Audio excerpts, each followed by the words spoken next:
دتے کے گھر کے مالی حالات بہت خراب ہو گئے تھے۔ ایک دن تنگ آ کر وہ پنڈ سے چپ چاپ غائب ہو گیا۔ پنڈ سے نکل کر وہ ایک مدرسے جا پہنچا۔ مدرسے کے مولوی صاحب سے اس نے کہا کہ وہ قرآن پاک حفظ کرنا چاہتا ہے۔ انگوٹھا چھاپ دتے نے مولوی صاحب کی کچھ اس طرح سے منت سماجت کی کہ مولوی صاحب کا دل پگھل گیا۔ انہوں نے دتے کو قرآن پاک حفظ کروانا شروع کر دیا۔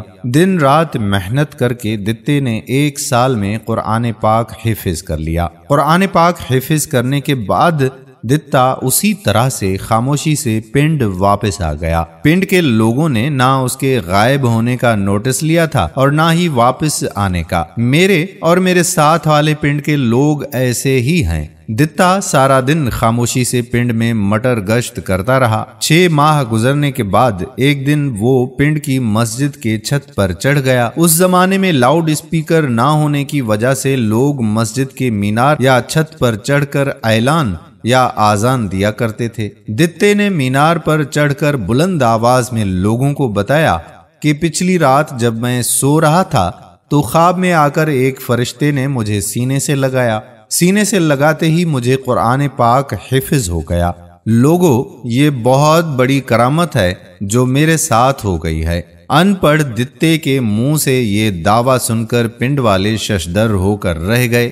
مسجد کے مولوی صاحب بھی اعلان سن کر گھر سے باہر نکل آئے۔ پنڈ والے سب کے سب بھی چودھری سمیت مسجد کے گرد جمع ہو گئے۔ پنڈ کا چودھری بولا، اوئے دتے، تیرے پاس کیا ثبوت ہے اپنے دعوے کا؟ دتا بولا، چودھری جی، مجھ سے پورا قرآن پاک سن لو۔ اس کے ساتھ ہی اس نے بلند آواز میں قرأت شروع کر دی۔ پنڈ والے دتے کی قرآن پاک کی روانی دیکھ کر ہکا بکا رہ گئے۔ ادھر دتا آنکھیں بند کیے تلاوت میں مشغول تھا۔ میرے پنڈ کے اور ساتھ والے پنڈ کے لوگ ایسی کرامات دیکھنے کے حد سے زیادہ شائق ہیں۔ چٹے ان پڑھ دتے کی اس کرامت نے ان کو پاگل سا کر دیا۔ تلاوت کے دوران چند جوشیلے دیہاتیوں نے نعرہ تکبیر لگانا شروع کر دیا۔ پنڈ کے مرد و زن جوش و خروش سے نعروں کے جواب دینے لگے۔ مولوی صاحب کا پورا دھیان دتے کی تلاوت کی طرف تھا۔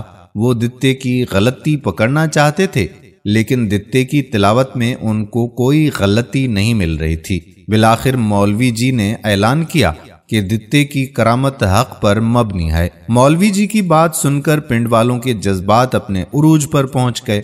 کچھ تو خوشی سے دہاڑے مار مار کر رو رہے تھے۔ میرے پنڈ کے اور میرے ساتھ والے پنڈ کے لوگ ایسے ہی خوشی کا اظہار کرتے ہیں۔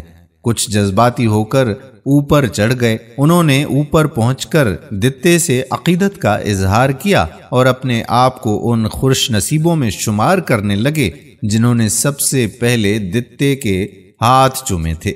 خیر، ان عقیدت مندوں نے آنکھیں بند کر کے تلاوت کرتے ہوئے دتے کو کندھوں پر اٹھا لیا اور بہت احترام سے مسجد سے نیچے اتار لائے، جبکہ دتا ہنوز آنکھیں بند کیے تلاوت میں مشغول تھا۔ دتے کے مسجد سے نیچے اترتے ہی چودھری نے روتے ہوئے اپنے کھیسے میں سے ہاتھ ڈال کر 10 کا نوٹ نکالا اور دتے کی مٹھی میں دے دیا۔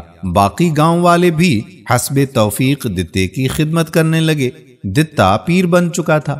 اس کو کندھے پر اٹھا کر گھر پہنچایا گیا، نہلایا دھلایا گیا، جوڑا پہنایا گیا۔ اس کے بعد گاؤں میں لنگر کا اہتمام کیا گیا۔ وہ دتا جس کو اپنی 2 وقت کی روٹی کے لالے پڑے رہتے تھے، اب اس کے لنگر پر غریب آ کر اپنا پیٹ بھرنے لگے۔ قوالوں نے مستقل دتے کے گھر پر ڈیرے لگا لیے۔ محفل سما کا اہتمام شروع ہو گیا جس میں لوگوں پر وجد طاری ہوتا رہا۔ دتے کو اونچی سی مسند پر بٹھا کر اس کے سامنے قوالیاں کی جاتی، خسرے وغیرہ بھی مجرے پیش کرتے، یعنی اس کا گھر پورے کا پورا دربار بنا دیا گیا۔ قصہ مختصر، دتے کے مرنے کے بعد باقاعدہ عرس بھی کیا جانے لگا۔ ایک بار مدرسے والے مولوی صاحب بھی دربار پر منت مانگنے آئے۔ ان کو بتایا گیا تھا کہ یہ ایک کرنی والے پیر کا دربار ہے جہاں منتیں مانی جاتی ہیں اور ہر کام ہو جاتا ہے۔ مولوی کو پیر کی کرامت کے بارے میں بتایا گیا۔ مزار پر لگی فوٹو دیکھ کر